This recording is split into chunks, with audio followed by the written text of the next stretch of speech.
Le meilleur manga 2024. La meilleure adaptation d'anime, c'est lui. Kaiju numéro 8. Salut, c'est Shadad. Ça y est, j'ai vu le meilleur anime de 2024. Ah, pour moi, ça y est, c'est plié. Et donc, dans cette vidéo, je t'explique pourquoi c'est le numéro 1 des shonen en 2024. Et mon pronostic est qu'aucun manga ne fera mieux que lui en 2024. Enfin, aucun anime, quoi. Et si tu ne le connais pas, attention, je vais te faire découvrir une pépite parce qu'il envoie du poney. Reste bien jusqu'à la fin pour comprendre pourquoi tu dois absolument regarder cet anime. Est-ce que tu sais de quoi je parle? Alors je te donne un indice, Godzilla. Alors abonne-toi si tu partages les mêmes passions que moi. Je veux avant tout te faire passer un bon moment ici et te faire découvrir de belles choses. Je vais essayer de te rendre heureux. Enfin, en tout cas moi ça me rend heureux de découvrir des pépites comme ça de temps en temps. Et si tu crois qu'il y a encore mieux, n'hésite pas à le mettre en commentaire. Moi je suis toujours en recherche de nouveaux mangas. Mais attention, je suis difficile. Et ma préférence c'est les shonen. Alors va pas s'il te plaît me conseiller des choses. Alors Kaiju numéro 8, c'est le nouveau phénomène qui secoue le monde des mangas et des shonen en particulier. Créé par Naoya Matsumoto, ce manga nous plonge dans un univers où les kaiju, ces monstres géants qui débarquent sur Terre et qui, à l'époque, combattaient Godzilla. Et donc on a régulièrement ces attaques de kaiju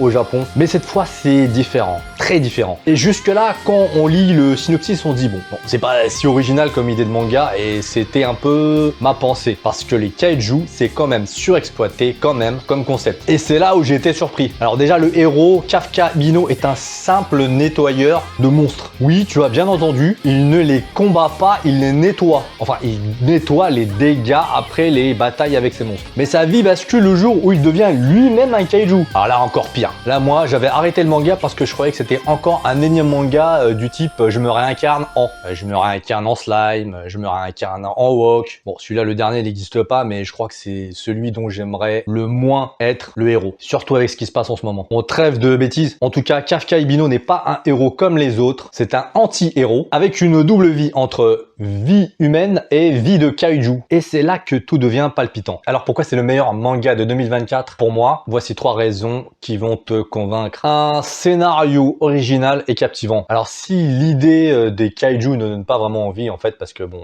on a eu moult mangas, films, etc. dessus. En vérité, on est loin des récits classiques. Ici, on explore un personnage qui doit non seulement cacher son identité de kaiju, mais aussi lutter contre son propre destin, un peu comme font tous les héros des shonen en fait. Le suspense est constant et chaque chapitre te tient vraiment en haleine. Vraiment, j'ai été super agréablement surpris parce qu'en plus, c'est bourré d'humour. Donc vraiment, c'est super. Des personnages attachants. Alors Kafka est néanmoins un héros assez original en fait parce que le mec est finalement un héros mature, c'est-à-dire qu'il est plus vieux que les autres. Et ça change un peu des jeunes protagonistes des shonen habituels. Il est plus âgé, plus expérimenté, mais aussi plus désabusé. En gros, c'est un vieux quoi, qui essaie de s'intégrer à un groupe de jeunes talents. Et ça me touche particulièrement. Ensuite, il y a sa relation avec Mina Hashiro, son amie d'enfance devenue capitaine de la force anti-kaiju, qu'il rêve de rejoindre. Et ça ajoute une profondeur émotionnelle incroyable à l'histoire. Alors, Mina Hashiro est pour moi largement inspirée de Mikasa dans Attaque de Titan, mais c'est tellement bien fait qu'en fait ça passe crème. Franchement, c'est vraiment bien fait. La meuf, bon voilà, elle ne parle jamais et en même temps elle est super forte, donc vraiment elle me fait beaucoup penser à elle. Et pour les fans de Rivai, attention, on a un personnage qui ressemble vachement à Rivai, je trouve. Il est aussi badass que lui et il est juste énorme. Franchement, j'ai pas de mots pour le décrire, il faut le voir. Soshiro Oshina, une dinguerie ce perso. Des dessins époustouflants. Naoya Matsumoto, c'est vraiment bien dessiné. Alors je parle du manga. Les scènes d'action en mettent plein la vue et l'anime franchement respecte vraiment bien cela. Je trouve que, alors c'est très fluide, c'est très bien dessiné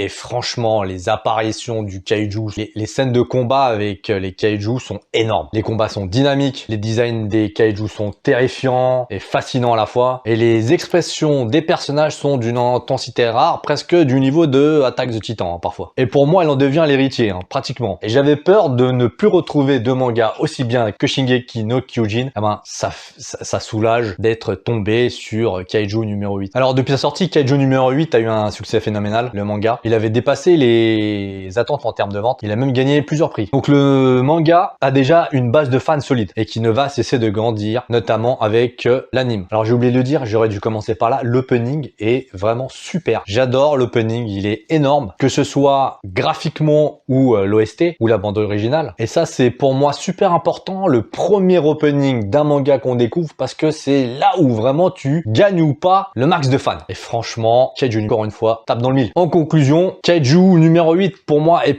plus qu'un manga de monstres. C'est un peu comme tous les super shonen, une aventure humaine, une réflexion sur le courage, la responsabilité et l'identité. Vraiment, ça fait plaisir. Alors, si tu ne le connais pas, fonce le découvrir. Et vous, alors, qu'est-ce que vous en pensez? Est-ce que Kaiju numéro 8 mérite d'être considéré comme le meilleur manga de 2024, comme moi je le pense? Alors, certains penseront à Solo Leveling, hein, les gars, oui, je vous ai vu venir. Mais non, Solo Leveling, je me suis ennuyé pendant plusieurs épisodes. Voilà, il a été un peu surcoté à mon goût. Même si sur certains sites, il est classé numéro 1 et que Kaiju numéro 8 arrive en deuxième position, pour moi, Kaiju numéro 8, pour moi, remporte la palme. Et même si Solo Leveling profite d'un dessin super fluide, hein, c'est vraiment très bien fait, mais non, mais en fait, il lui manque quelque chose. Il lui manque ce petit peps qui fait que le manga, l'anime sort du lot. Et je pense vraiment que ce sera le cas avec Kaiju numéro 8. Enfin, c'est déjà le cas, hein. Moi, j'ai vu la saison 1 en entier. C'est génial. Espérons maintenant que la suite sera toujours aussi bien, parce que bon, avec les bons mangas, le problème, c'est que, ça s'essouffle avec le temps. En tout cas, franchement, le cliffhanger qu'on a eu à la fin de la saison 1 donne envie. Le futur, pour moi, c'est Kaiju numéro 8 et pas un autre. Laissez-moi votre avis dans les commentaires. Est-ce que tu es d'accord ou pas? Moi, j'ai hâte de vous lire. N'oubliez pas de liker la vidéo. Je fais beaucoup de recherches, hein, pour trouver ce genre de perles. Ça prend aussi du temps de tester. Donc,